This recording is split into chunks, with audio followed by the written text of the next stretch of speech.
Thank you all for coming today to celebrate the life of Tony Stark. Tony was known and really hated by most people for almost all of his lifetime. At times, he could be very arrogant, very self righteous, and very difficult to work with his superiors. But once you got to know him, you got past all those bad qualities and you got to know the selfless person he ended up becoming, the creative mastermind he always was, and the very committed individual he always was. Tony was a very creative person and strong, fully willed. When he wanted something done, he found a way to do it. He graduated from MIT at age 17 and took over his father's weapons manufacturing business at the age of 21.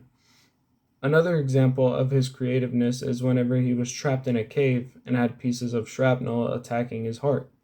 So he had to make a type of electromagnet that could sustain his own energy so he could survive. He also ended up creating a new element that was added to the periodic table because he was suffering from palladium poisoning, so he needed a cleaner energy source. Tony may have been arrogant and selfish for most of his life, but when it came from him to choose to make the sacrifice play, he was ready to die so others could live. In the Battle of New York, we saw Tony fly a nuclear bomb into space without knowing if he would survive or not. We ultimately see Tony sacrifice himself to save all of mankind when he uses the Infinity Gauntlet to defeat Thanos and his army.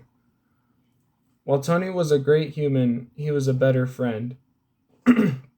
From being a selfish human and only thinking about himself to sacrificing his own life just so millions didn't die is a perfect redemption arc. Many call him a genius, billionaire, playboy, philanthropist. I call him my best friend and my hero.